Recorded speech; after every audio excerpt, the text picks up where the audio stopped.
Olá pessoal, tudo bem? Vamos dar início à nossa 14ª aula de Química e o assunto de hoje são óxidos.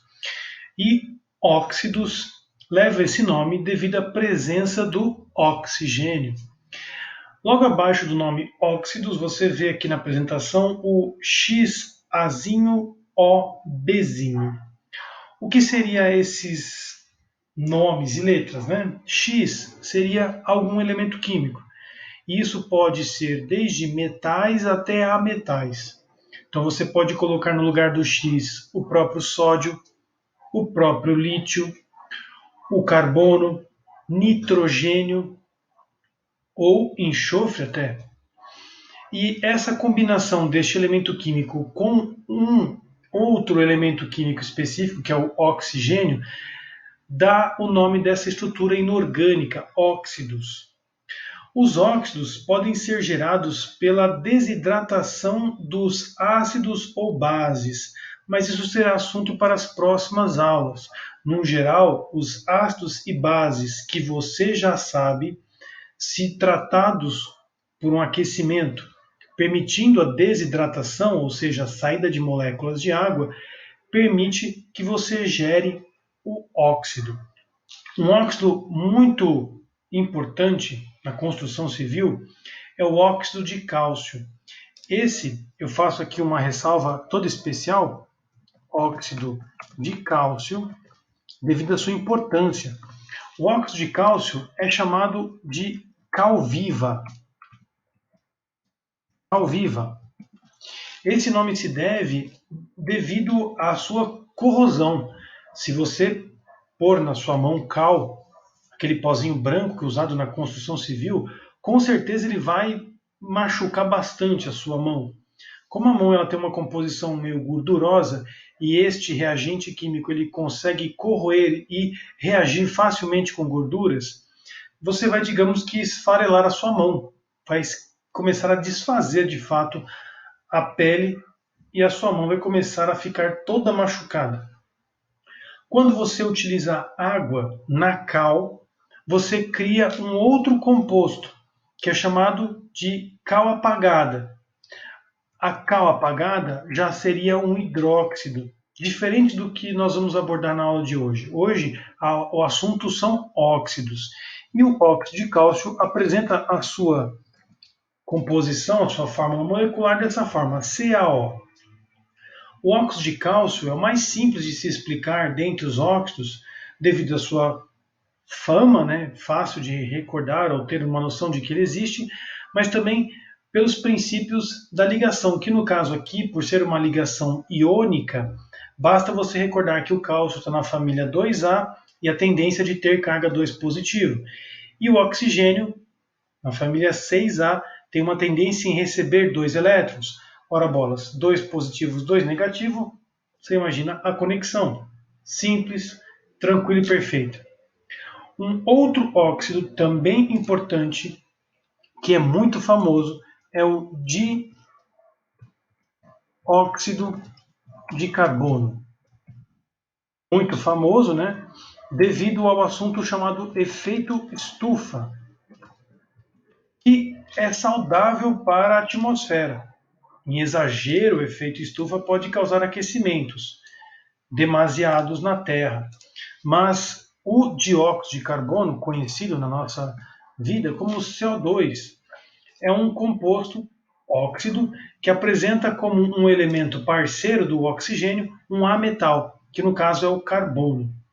São os dois exemplos mais importantes dos óxidos, o óxido de cálcio e o dióxido de carbono, que aqui eu quis fazer menção deles à parte. Agora, como que funciona a lógica? Percebe que os nomes são, de certa forma, um pouco diferentes? Enquanto que no dióxido de carbono eu falo dióxido, 2, di, referente a 2, já no óxido de cálcio eu não tenho essa preocupação. Isso se deve à forma como essas ligações são feitas. Os ametais apresentam um refinamento maior na sua nomenclatura. Necessita-se de mais informações. Vamos dar alguns exemplos, conforme eu for listando aqui, dos óxidos que apresentam ametais. No caso, o X será trocado por ametais.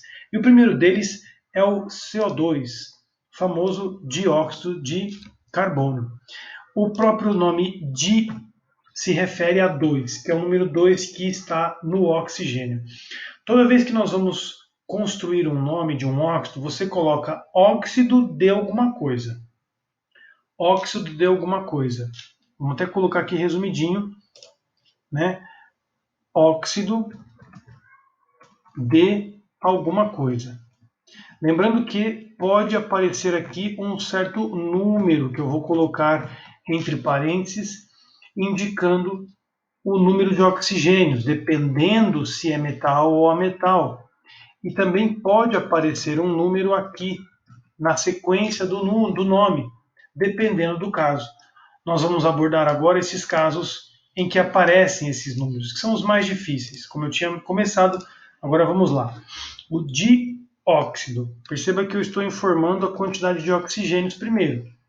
E aí, dióxido de quem? Tem 2 oxigênios, eu já entendi, mas é de quem? Do carbono. Dióxido de carbono. Esse é o nome do CO2. E o próximo? Como é que você imagina? CO. CO tem apenas um oxigênio.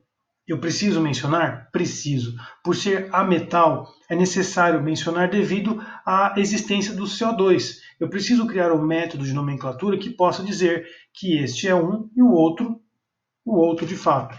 Monóxido é o nome que se dá. Mono de um, óxido porque é um óxido, e aqui de carbono, pois é o elemento químico carbono que acompanha esse um oxigênio apenas.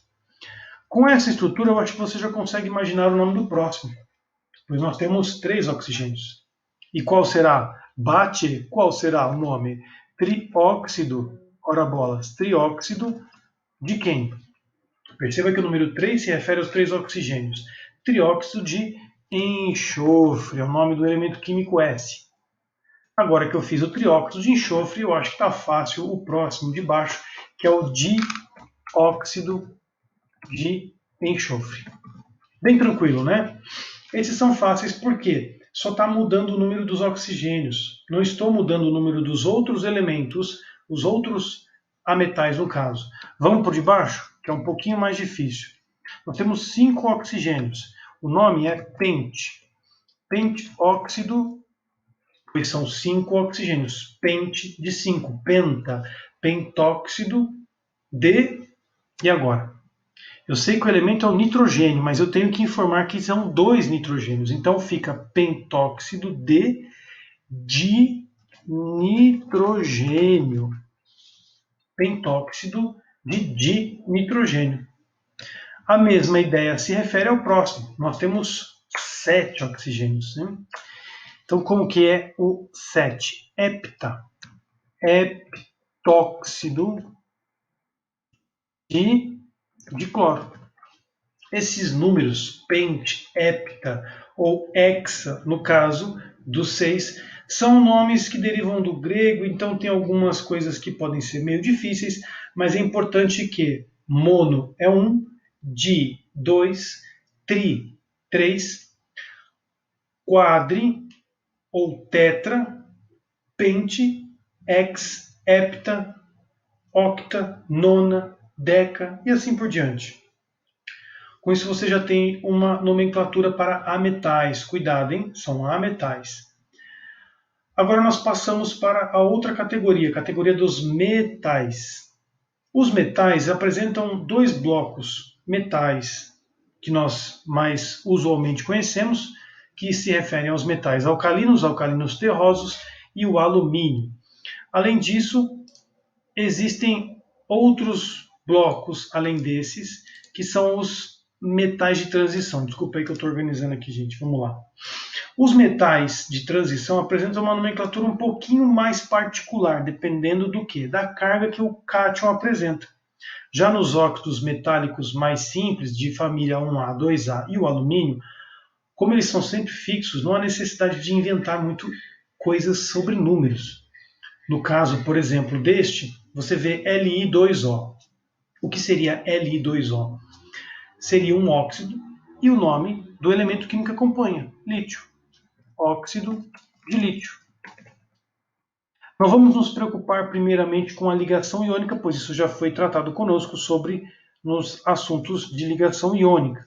Mas aqui no caso, por ser metal e ametal, né, você tem o sódio, por exemplo, e o oxigênio, metal-sódio, ametal-oxigênio, temos uma ligação iônica. E aqui o óxido é o óxido de sódio. Tranquilo, né? Qual você acha que é o próximo? É um óxido de magnésio. Não há necessidade de falar número nenhum. Óxido de cálcio. E por fim, este último é o óxido de alumínio. Percebe que existem diferenças, né? Enquanto aqui eu poderia chamar de monóxido de dilítio, não há necessidade, pois nós sabemos bem as características da ligação desses compostos, que é uma ligação iônica, diferente dos ametais ao lado esquerdo, que foram todos trabalhados com ligações covalentes. Nós não vamos abordar a estrutura, a forma estrutural desses óxidos, pois demanda uma complexidade muito acima do que nós queremos aqui. Essa aula se limita a organizar os nomes, tanto que a nossa listinha de exercícios apresenta vários nominhos para você resumir, que isso vai te ajudar bastante depois, quando você estiver pronto. Então, esses são os dois blocos mais importantes, os blocos dos óxidos de ametais e o bloco dos óxidos de metais, principalmente alcalinos, alcalinos terrosos e o alumínio. Agora vamos entrar num âmbito um pouquinho mais específico, que seriam os metais de transição. Os metais de transição, eles apresentam aqueles NOx, que nós chamamos, o número de oxidação, ou a carga positiva, como nós falávamos anteriormente, diferente. Você tem o ferro com carga 2+, e o ferro com carga 3+. Cobre também pode ter carga 1+ ou 2+. E lembrando que não é necessário que você decore os números, apenas que existem dois diferentes. E a própria ligação iônica está aqui para te servir. Por exemplo, nesse primeiro caso, é um exemplo típico de não variação. Não existe um outro exemplo aqui informado nesta figura de zinco com oxigênio. Só tem esse exemplo, que é óxido de zinco. Portanto, não havendo uma variação do número de carga, não tem outro zinco com outra carga, eu posso dizer que esse é o óxido de zinco apenas. E acabou. O mesmo acontece com o próximo, que é o óxido de prata, pois não existe aqui nesta apresentação uma outra opção para que eu possa pensar numa variação. Agora, nos próximos, perceba que existe o FeO e o Fe2O3. FeO, se você pensar na estrutura, o oxigênio sempre tem carga 2-. Sempre tem carga 2-, salvo alguma exceção que nós vamos apresentar. 2-, para fazer essa ligação FeO, significa que o Fe tem carga 2+. Lembra da ligação iônica? Quando os números são idênticos, você pode simplificar. Isso nos dá a informação de que o ferro é 2+. Olhando para baixo, você tem Fe2O3.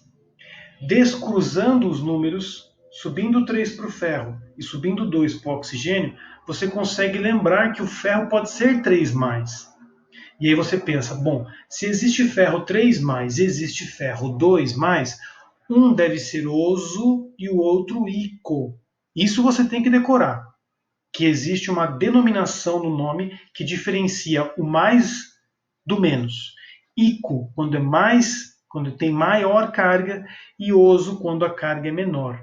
Portanto, esse óxido aqui é o óxido ferroso. E o próximo é o óxido férrico. Óxido férrico.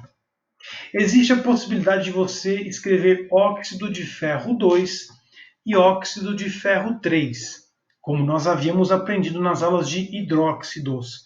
Mas aqui eu quero privilegiar essa nomenclatura para fixar o conceito, porque os números é fácil de você escrever aí, inclusive. O óxido ferroso é o óxido de ferro 2. E o óxido férrico é o óxido de ferro 3. Mas memorizem esses nomes, pois eles são muito mais importantes para memorizar. Já nos dois últimos exemplos, você tem CuO e Cu2O, perdão, e CuO. Cu2O indica para nós aqui que nós temos um cobre com carga 1+. 1+. O oxigênio só tem 1. Esse 1 vai para cima no cobre. Descruza a ligação iônica 1+. E o oxigênio com CO2-, cruzando o número para lá, tudo ok. O exemplo embaixo você tem CuO. Esse CuO indica para nós que as cargas foram iguais. Nós sabemos que o oxigênio é 2-, família 6A, quer receber 2 elétrons, 2 negativo.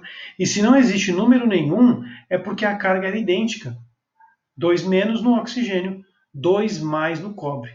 Portanto, nós temos dois exemplos aqui, onde o de baixo é carga 2+, e esse de cima é carga 1+. O de cima é o menor.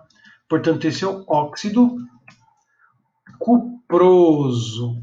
Pô, professor, eu ia falar cobroso. Eu sei, mas é que aí tem os detalhes do latim, né? E esse de baixo é o óxido cúprico. Perceba que a terminação ico está indicando maior número de oxidação ou maior carga do cátion, que no caso é 2+, o cuproso é 1+. Percebe que não existe lógica quando eu penso na carga em si, se é 3+, se é 2+, se é 4+, ou 2+, que é o caso do nosso chumbo, ou 3+ e 1+ para o ouro. Não há necessidade de você memorizar, as questões elas precisam te informar isso. Basta você saber que ico sempre é do maior e oso é sempre do menor. Tá bom? Maravilha. Essa é a regra básica para a nomenclatura de óxidos. A metais, você especifica o número de tudo. Metais alcalinos, alcalinos terrosos e alumínio, que é a família 1A, 2A e 3A, no caso aqui vou informar só 3A, né, indicando, nós sabemos que o alumínio está nessa história, o nome é muito fácil, é só óxido do elemento.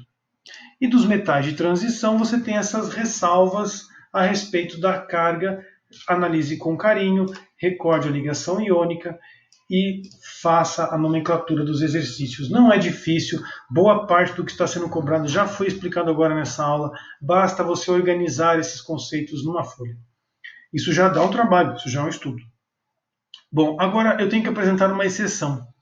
Como eu tinha mencionado, o oxigênio sempre tem carga 2-, né? Pois é, aí existem alguns óxidos um pouco mais complexos, chamados peróxidos.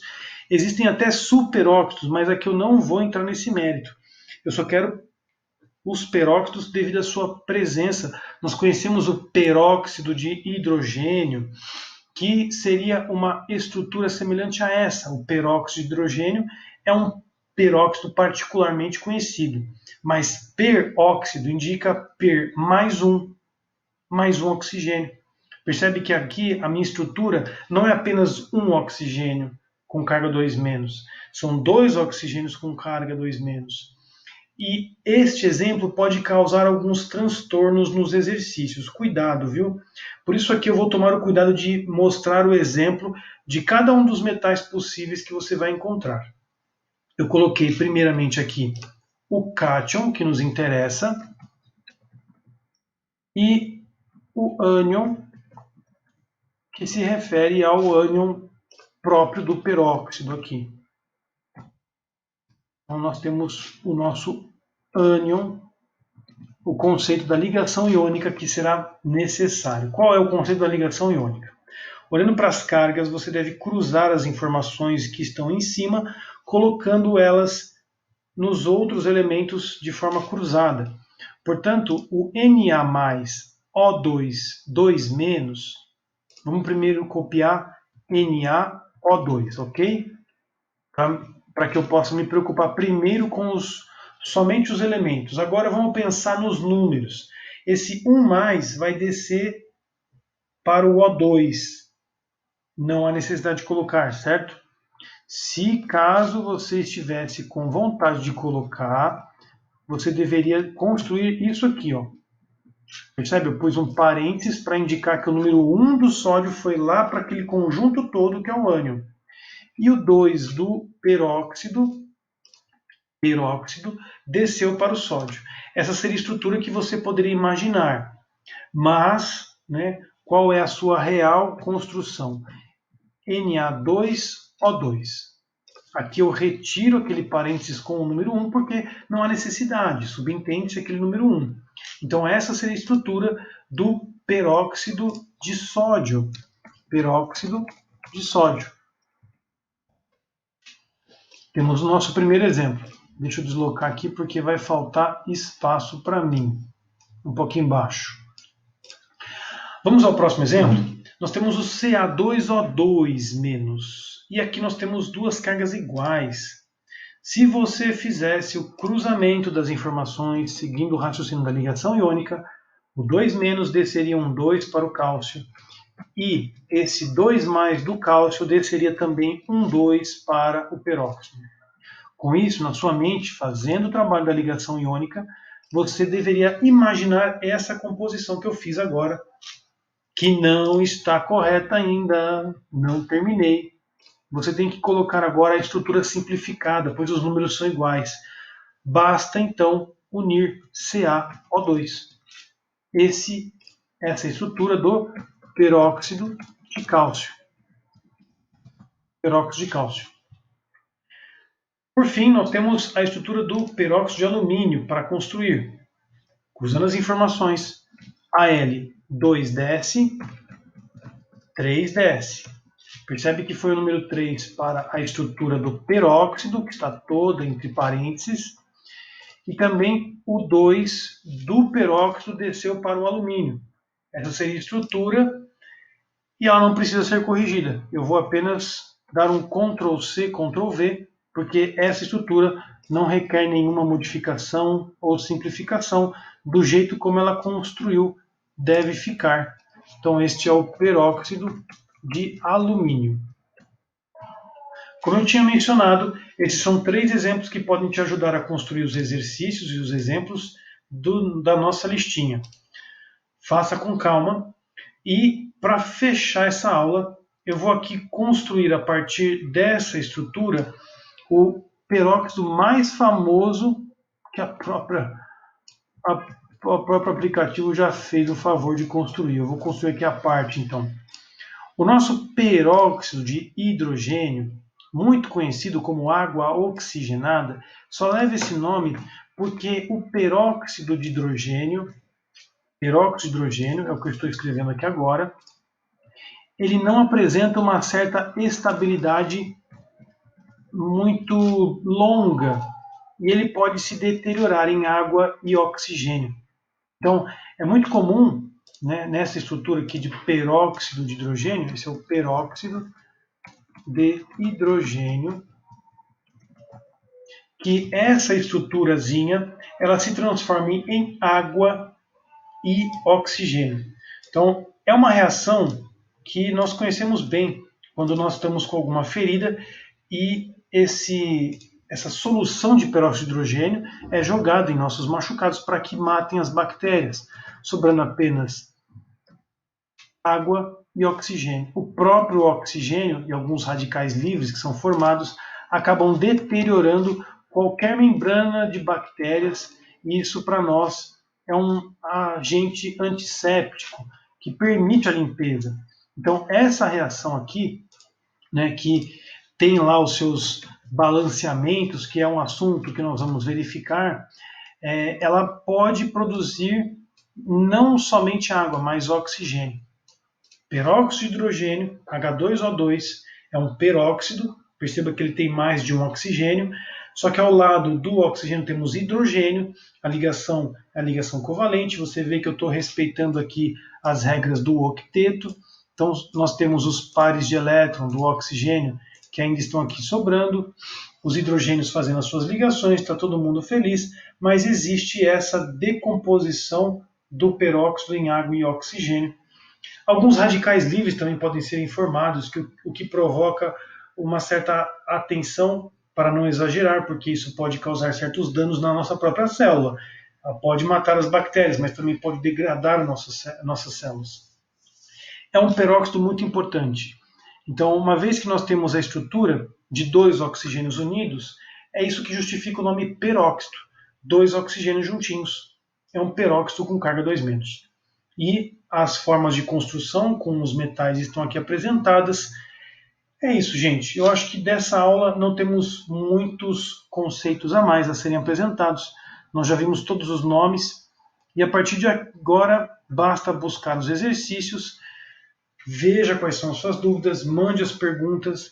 Caso você tenha ficado com alguma dúvida sobre ligações iônicas e covalentes, volte nas aulas anteriores para aprofundar. Se te interessa conhecer mais profundamente dessas ligações covalentes, nós podemos te ajudar depois particularmente. Mas por agora, memorize esses nomes. Não deixe esses nomes passarem assim, né, desprezadamente por você, pois são muito importantes nos textos que nós vamos apresentar, nos balanceamentos e nas reações químicas. A aula foi curta hoje, porque nós vamos retomar todos esses caras, todos esses nomes, com reações e balanceamentos. Eu fico por aqui. Um ótimo estudo para você e até a próxima.